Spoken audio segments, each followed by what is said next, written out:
शिला प्रभुपाद की जय, गुरु गौरंग की जय। तो कल के सत्र में हमने सुना था, नारद मुनि गोप कुमार को समझाते हैं कि भगवान के जितने भी रूप हैं वे सब नित्य हैं, चिन्मय हैं, आनंदमय हैं।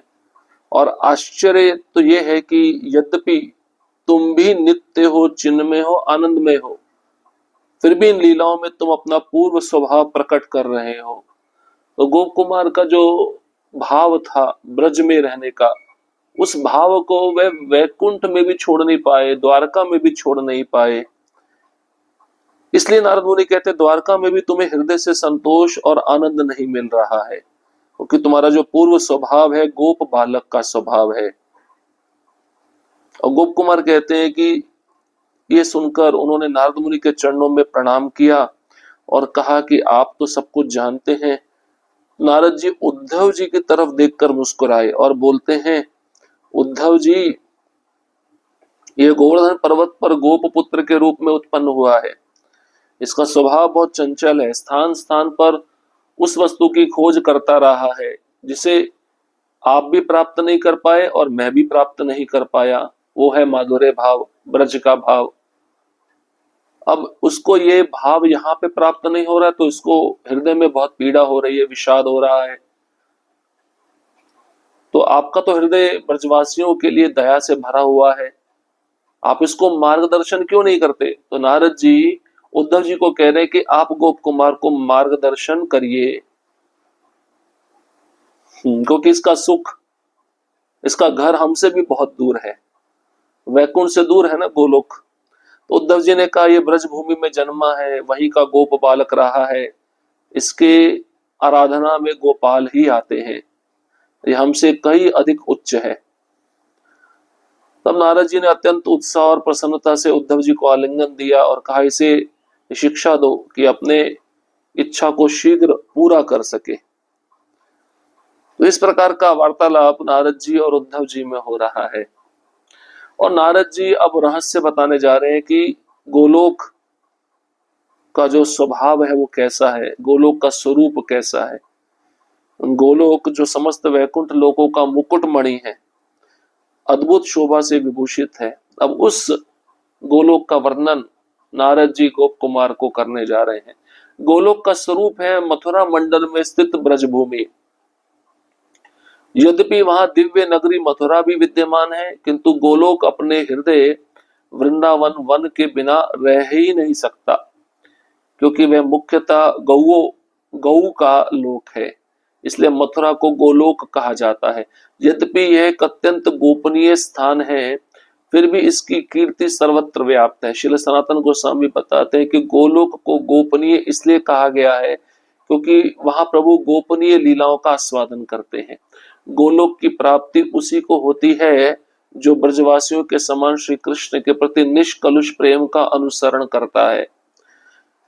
ऐसा प्रेम तो तब कभी प्रकट नहीं हो सकता जब कोई प्रभु के ऐश्वर्य दर्शन में लीन हो, क्योंकि ऐश्वर्य दर्शन में तो मान और आदर का भाव आ जाता है।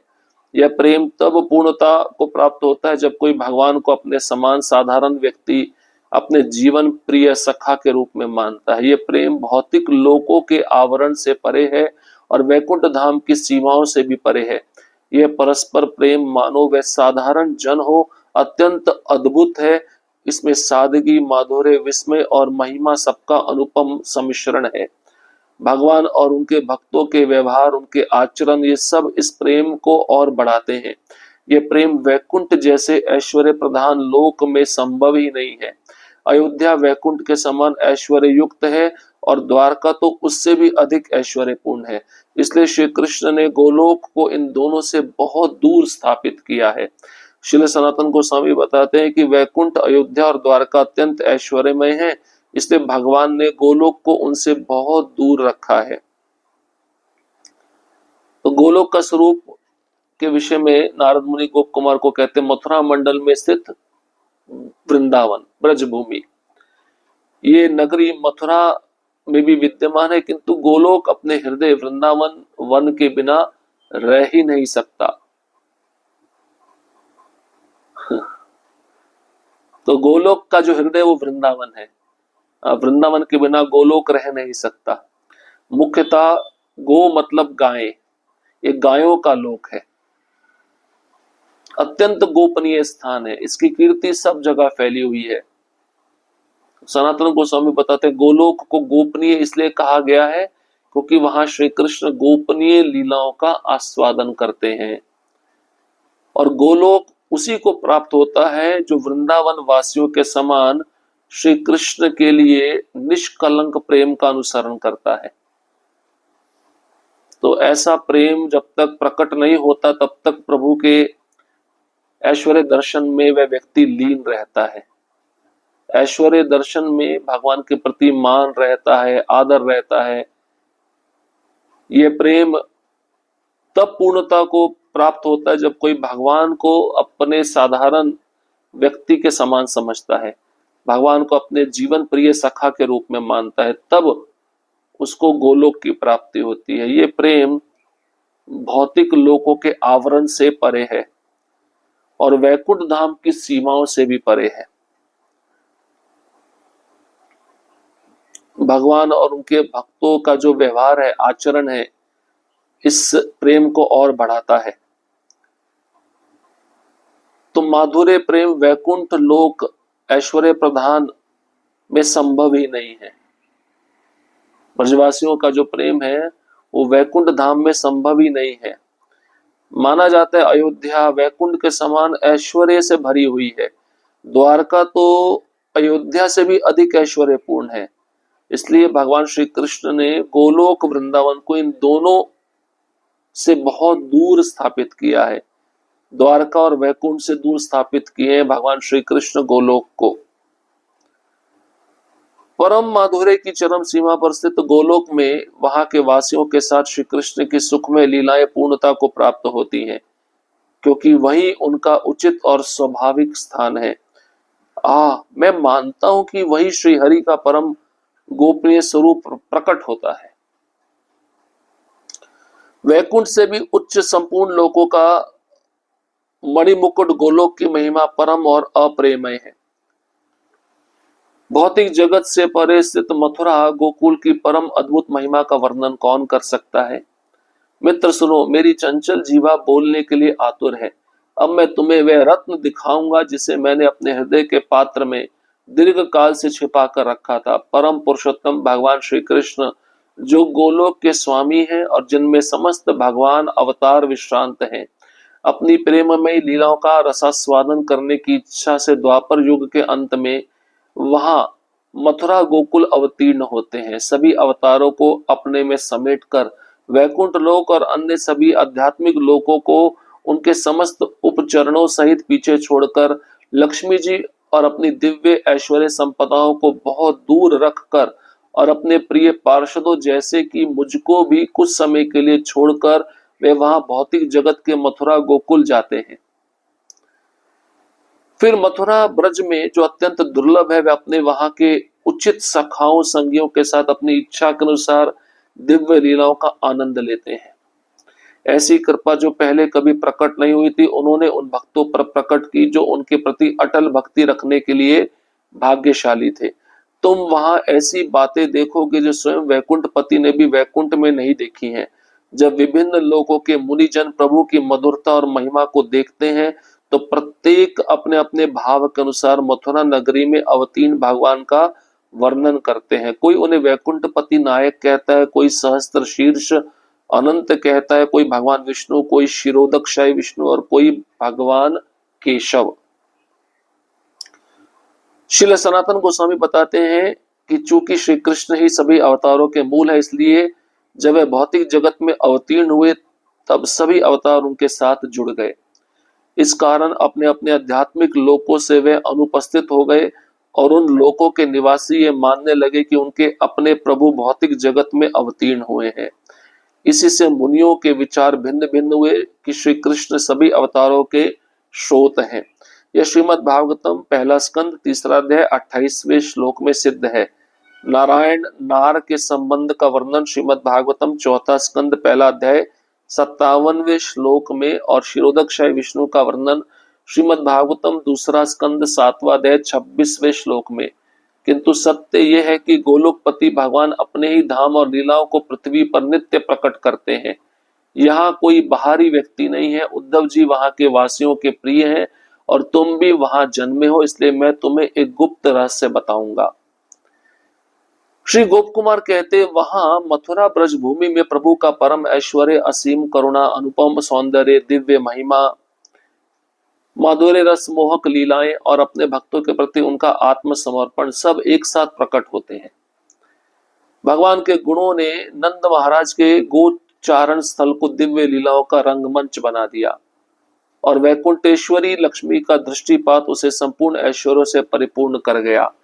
श्री सनातन गोस्वामी बताते हैं कि इसका वर्णन श्रीमद् भागवतम के 10वें स्कंद 5वां अध्याय 18वें श्लोक में है। हे परीक्षित महाराज, नंद महाराज का ग्रह नित्य ही भगवान और उनके दिव्य गुणों का निवास स्थान है और इसलिए वह स्वभावतः ही संपूर्ण संपदाओं से संपन्न है। किंतु भगवान श्री कृष्ण के वहां प्राकट्य के समय से ही वह लक्ष्मी जी की लीलाओं का भी धाम बन गया। वहां का कोई भी वृक्ष साधकों की सभी कामनाएं पूर्ण कर सकता है, किंतु वे कभी भी अत्यधिक भौतिक ऐश्वर्य उत्पन्न नहीं करते, क्योंकि ऐसा होना भगवान की लीलाओं में बाधा डालेगा। श्री सनातन गोस्वामी बताते कि वहां भगवान साधारण मानव की भांति लीलाएं करते हैं और अधिक ऐश्वर्य उसमें विघ्न डाल देगा। हाँ, वह वृक्ष अनेकों मनोहर पुष्प, फल और विविध उपयोगी वस्तुएं अवश्य देते हैं। इनका वर्णन श्रीमद् भागवतम 10वां स्कंद 22वां अध्याय 34वें श्लोक में है। ये वृक्ष अपने पत्तों, पुष्पों, फलों, छाया, मूल, छाल, काष्ठ, सुगंध, रस, भस्म, गुदा और कोपलों से सब प्रकार की इच्छाओं को पूर्ण करते हैं। अब देखिए, यहाँ पर नारद जी कहते हैं जो परम माधुर्य की चरम सीमा है वह गोलोक में है और वहां के वासी जो हैं वह श्री कृष्ण के साथ सुख में लीला करते हुए पूर्णता को प्राप्त होते हैं, क्योंकि वही श्री कृष्ण का उचित और स्वाभाविक स्थान है। और नारद जी कहते हैं, मैं मानता हूं कि वही श्री हरि का परम गोपनीय स्वरूप प्रकट होता है। सबसे सुंदर स्वरूप भगवान का श्री कृष्ण स्वरूप है। उस स्वरूप को भगवान गोलोक धाम में प्रकट करते हैं। अब वैकुंठ से भी श्रेष्ठ संपूर्ण लोकों का मणि मुकुट जो है वो गोलोक वृंदावन है। गोलोक वृंदावन की महिमा परम और अप्रेमय है। भौतिक जगत से परे ये गोलोक धाम परम अद्भुत, सुंदर, दिव्य है। अब नारद जी गोप कुमार को कहते हैं, मेरी चंचल जीवा बोलने के लिए बहुत आतुर हो रही है। अब मैं तुम्हें वह रत्न दिखाऊंगा जिसे मैंने अपने हृदय में दीर्घ काल से छिपा कर रखा हुआ है। पूर्ण पुरुषोत्तम भगवान श्री कृष्ण गोलोक के स्वामी हैं और जिनमें सारे अवतार विश्रांत पाते हैं, और वही भगवान अपनी प्रेममय लीलाओं का रसास्वादन करने की इच्छा से द्वापर युग के अंत में मथुरा गोकुल में प्रकट होते हैं। सभी अवतारों को अपने में समेटकर वैकुंठ लोक और अन्य सभी आध्यात्मिक लोकों को उनके समस्त ऐश्वर्यों सहित पीछे छोड़कर लक्ष्मी जी भी अपनी दिव्य ऐश्वर्य संपदाओं को बहुत दूर रखकर अपने प्रिय पार्षदों, जैसे कि मुझको, नारद जी कह रहे मुझको भी भगवान कुछ समय के लिए पीछे छोड़कर भौतिक जगत के मथुरा गोकुल में प्रकट होते हैं। तो नारद जी गोप कुमार को कहते हैं, भगवान जब पृथ्वी पे जो भव्य वृंदावन है उसमें प्रकट होने के लिए लक्ष्मी को पीछे छोड़ देते हैं, मुझे भी पीछे छोड़ देते हैं, सारे वैकुंठ लोक और आध्यात्मिक लोकों का जो समस्त ऐश्वर्य है उसको पीछे छोड़ देते हैं, हमको छोड़कर भगवान यहाँ पे आते हैं। तो आप इससे समझो कि मथुरा ब्रज में जो अत्यंत दुर्लभ है और वो चीज है वहां के उचित सखाओं संगियों के साथ अपनी इच्छा के अनुसार दिव्य लीलाओं का आनंद ये भगवान लेते हैं। उन ब्रजवासियों के साथ भगवान दिव्य लीलाओं का आनंद का आस्वादन करने के लिए वैकुंठ लोक को छोड़कर आ जाते हैं। ऐसी कृपा पहले भगवान ने कभी प्रकट नहीं की और उन्होंने उन भक्तों पर प्रकट की जो भक्त उनके प्रति अटल भक्ति रखते हैं और बहुत भाग्यशाली है। और तुम वहां ऐसी बातें देखोगे जो वैकुंठ लोक में नहीं देखी जाती। जो वैकुंठपति भी वैकुंठ लोक में रहकर नहीं करते। और जब विभिन्न लोकों के मुनिजन भगवान की मधुरता और महिमा को देखते हैं तो प्रत्येक मुनिजन अपने अपने भाव के अनुसार मथुरा नगरी में अवतीर्ण भगवान का वर्णन करते हैं। कोई उन्हें वैकुंठपति कहता है, कोई उन्हें सहस्त्र शीर्ष कहता है, कोई उनको अनंत कहता है, कोई उनको भगवान विष्णु कहता है, कोई उनको क्षीरोदक्षय विष्णु कहता है, कोई उनको केशव कहता है। सनातन गोस्वामी बताते हैं कि श्री कृष्ण ही सभी अवतारों के मूल है, इसलिए जब भगवान भौतिक जगत में अवतरित होते हैं तब सभी अवतार उनके साथ जुड़ जाते हैं, सभी अवतार उनके साथ आ जाते हैं, और इस कारण अपने अपने आध्यात्मिक लोकों से वे अवतार अनुपस्थित हो जाते हैं और उन लोकों के निवासी मानने लगे कि उनके अपने प्रभु भौतिक जगत में अवतीर्ण हुए। अब आध्यात्मिक लोकों में बहुत सारे वैकुंठ लोक हैं, वहां पे विष्णु के अलग अलग स्वरूप रहते हैं। विष्णु जब कृष्ण प्रकट होते हैं तो विष्णु के सारे स्वरूप वैकुंठ में जो है वो कृष्ण के साथ रहते हैं। तो उन लोकों में जो वासी रहते हैं सोचते हैं हमारे भगवान भौतिक जगत में अवतीर्ण हुए हैं, इसलिए मुनियों के विचार भिन्न भिन्न है।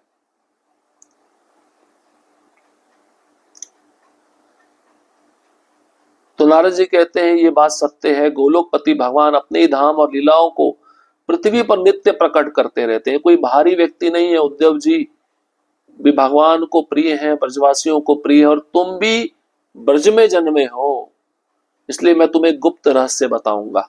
अब गोप कुमार कहने लगे मथुरा ब्रज भूमि में प्रभु का जो परम ऐश्वर्य है, असीम करुणा है, अनुपम सौंदर्य है, दिव्य महिमा है, माधुर्य रस है, और भगवान का अपने भक्तों के प्रति जो आत्मसमर्पण है एक साथ प्रकट होते हुए दिखता है। जैसे भगवान के गुणों ने नंद महाराज के गोचरण स्थल में दिव्य लीलाओं का रंगमंच बना दिया, और वैकुंठेश्वरी लक्ष्मी भी वृंदावन पर अपना दृष्टिपात करते हुए समस्त ऐश्वर्यों से उस वृंदावन को परिपूर्ण बना देती है। इसका वर्णन भागवतम के दशम स्कंद के 5वें अध्याय के 18वें श्लोक में है, जहां पे परीक्षित महाराज को सुखदेव गोस्वामी कहते हैं नंद महाराज का घर नित्य ही भगवान और उनके दिव्य गुणों का निवास स्थान है, इसलिए नंद बाबा का जो घर है संपूर्ण संपदाओं ऐश्वर्यों से संपन्न रहता है। अब वृंदावन भी लक्ष्मी जी के लीलाओं का धाम बन जाता है। वृंदावन के वृक्ष साधकों की सभी कामनाएं पूर्ण करते हैं, किंतु वे वृक्ष अत्यधिक भौतिक ऐश्वर्य उत्पन्न नहीं करते। क्यों नहीं करते? क्योंकि अगर ऐसे वृक्ष वृंदावन में भौतिक ऐश्वर्य ज्यादा प्रकट करेंगे तो भगवान की लीला में बाधा उत्पन्न होगी, और भगवान ऐश्वर्य वृंदावन में नहीं चाहते। इसलिए सनातन गोस्वामी बताते हैं भगवान साधारण मानव मनुष्य की भांति वृंदावन में लीलाएं करते हैं, इसलिए अधिक ऐश्वर्य उसमें विघ्न नहीं डाल सकता। वहां के वृक्ष सुंदर हैं, फल फूल देते हैं, उपयोगी वस्तुएं प्रदान करते हैं। इसका वर्णन श्रीमद् भागवतम में भी आया है। तो ये वृक्ष पत्तों, पुष्पों, फलों, छायों, मूल, छाल, काष्ठ, सुगंध सब प्रकार की इच्छाओं को पूर्ण करते हैं, लेकिन ऐश्वर्य प्रकट नहीं करते, क्योंकि भगवान को वृंदावन में ऐश्वर्य पसंद है। ऐश्वर्य आ गया तो भगवान भगवान के रूप में पूजे जाएंगे, उनका जो प्रेम है वहां पे खत्म हो जाएगा। तो इस प्रकार का जो वर्णन है नारद जी गोप कुमार को बता रहे हैं, और भी वर्णन है उसको हम अगले सत्र में श्रवण करेंगे। हरे कृष्ण कृष्ण कृष्ण हरे हरे, हरे राम राम राम हरे हरे। श्रील प्रभुपाद की जय, गुरु गौरांग की जय।